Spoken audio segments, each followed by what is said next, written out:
पंचायत चुनाव के दरमियान के नगर प्रखंड के बेला रेखागंज पंचायत के हम जोकी जरमराय बूथ पर मौजूद हैं और यहाँ की जो स्थिति है अभी वो हम बताना चाह रहे हैं। अभी टाइम करीब 3:30 बज गया है और यहाँ की जो स्थिति है वो हम आपको खास तरह से दिखाना चाहेंगे।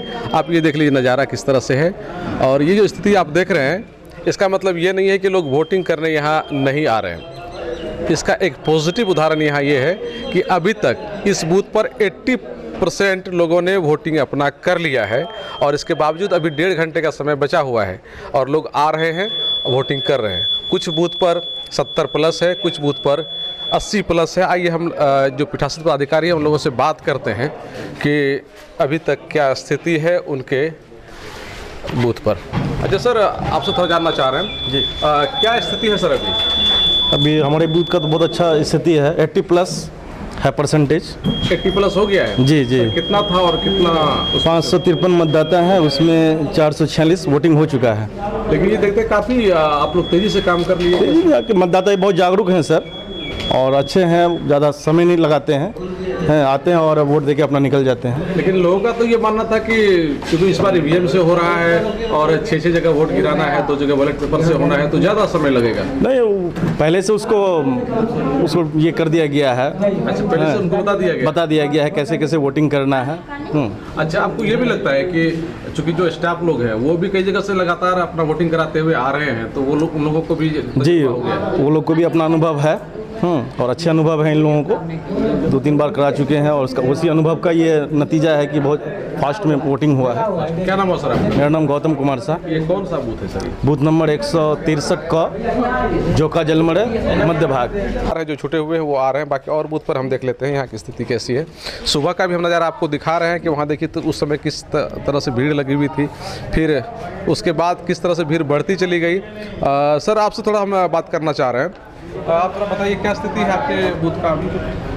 अभी तक तो 70% मतदान हो चुका है। 70% मतदान कितना था सर? कितना अभी? 465 में अभी कितना हुआ है श्रीमान जी? ये श्रीमान जी टोटल कितना वोट हुआ है? 326 हो चुका है। जी जी। तो ये आप लोगों ने काफ़ी तेज़ी से इसको करवाया है। जी जी जी। मतदाता यहाँ के जागरूक भी हैं, उन्होंने मशीन पर उतना ज़्यादा समय नहीं लिया। और आप लोग भी तो अनुभवी हो गए होंगे, कई बार से कराते। जी हाँ जी हाँ, हम लोग भी कई चरणों का मतदान से गुजरते हुए यहाँ आए हुए हैं। तो इसका भी आपको लग रहा है कि टाइम बचत हुआ है? जी हाँ जी हाँ। अभी 1.5 घंटा का समय आपके पास और है? जी हाँ, 5 बजे तक रहेंगे यहाँ? 5 बजे तक बिल्कुल रहना है। तो 5 बजे तक लगता है कि जो भी छूटा बड़ा है सब हो जाएगा?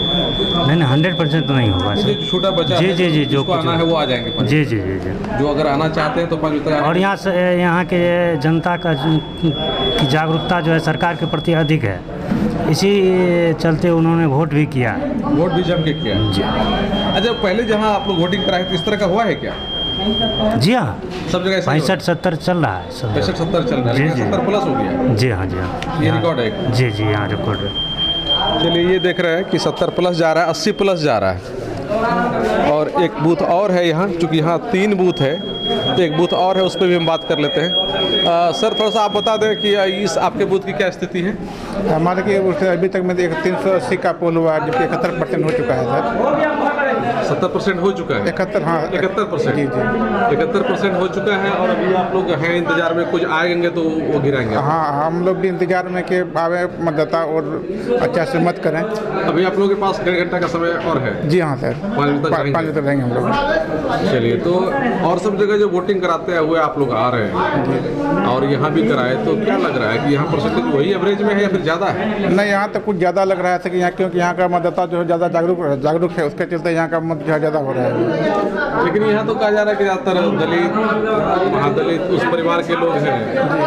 नहीं, फिर भी तो हम देख रहे हैं सर, यहाँ के मतदाता जितने भी आए हैं वो पहले और में ज़्यादा मत किए, इसके बाद 2 बजे के बाद ज़्यादा मत किए, उसके चलते यहाँ का हमारा परसेंटेज 1% तक पहुँचा है। तो ये बहुत अच्छी बात आप मान रहे हैं, लोकतंत्र के लिए बहुत अच्छी बात है। ये देख रहे हैं कि इस इलाके में ख़ास तौर से मैं बता दूं आपको कि यहाँ अल्पसंख्यकों और दलितों महादलितों की संख्या ज़्यादा है, लेकिन इसके बावजूद यहाँ के जो मतदाता है वो काफ़ी जागरूक हैं। यही वजह है कि 3:30 बजे तक यहाँ 70%, 71% और 80% से ज़्यादा का मतदान हो चुका है। अभी 1.5 घंटा घंटा का समय और है। ये जो रिकॉर्ड है वो और बढ़ेगा, परसेंटेज की जो है संख्या वो बढ़ेगा। अभी 1.5 घंटा अभी इंतज़ार करने का है, लेकिन ये अपने आप में एक रिकॉर्ड है कि हम लोग मानते हैं कि मतदाता जागरूक हों तो ज़्यादा वोटिंग होगी।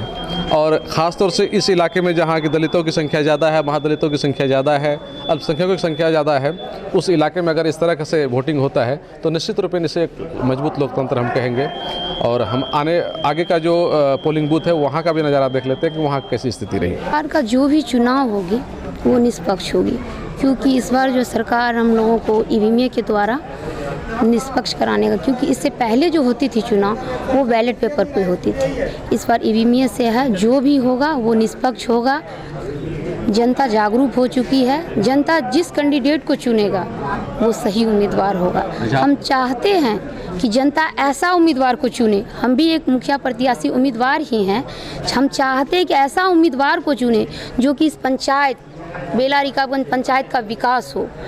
बेला रिकाबगंज पंचायत महज पूर्णिया से सटे 5 किलोमीटर के अंदर पड़ता है, लेकिन इसका विकास के नाम पे बहुत पीछे है।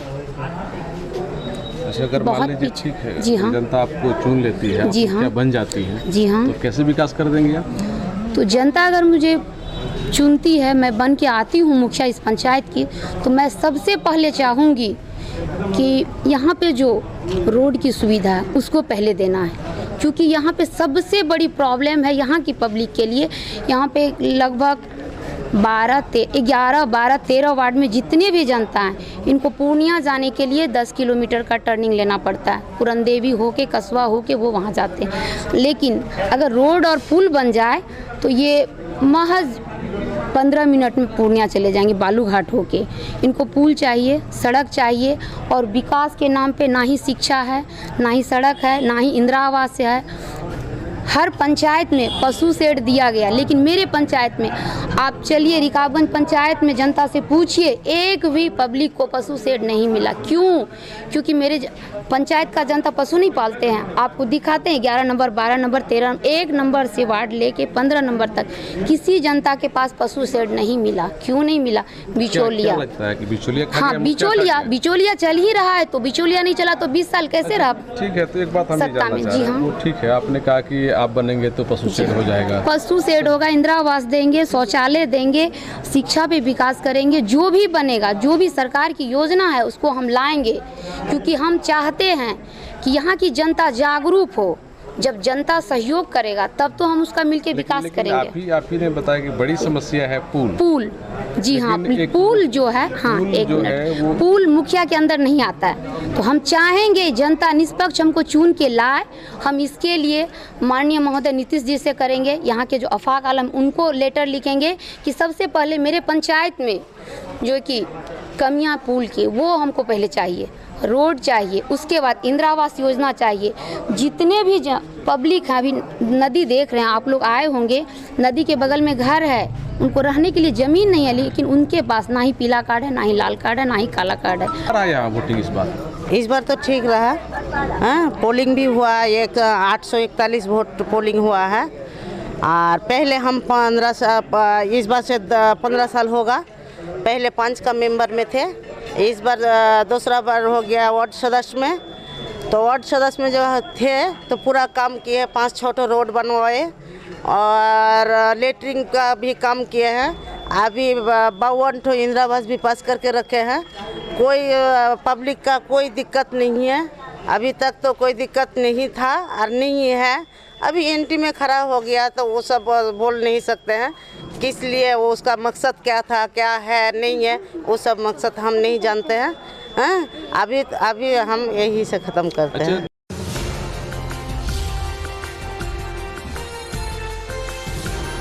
नमस्कार, मैं हूं आपके साथ अनुष्का राय और आप देख रहे हैं कोशी आलोक न्यूज। 4th अमोर प्रखंड मुख्यालय के पूर्वी भाग में कनकई और महानंदा नदी में जलस्तर की बढ़ोतरी के कारण बाढ़ जैसी स्थिति उत्पन्न हो गई है। निचले इलाकों में पूरी तरह से जल प्रलय की स्थिति उत्पन्न हो गई है। बीते 3-4 दिनों से नेपाल की तराई एवं सीमांचल क्षेत्र में हो रही वर्षा के कारण लोगों की सभी फसलें डूब चुकी है।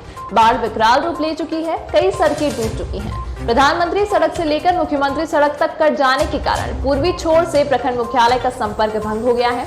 तलवारी, डहुआबरी, रंगामाटी, हफनिया, सिरसीखारी, महीन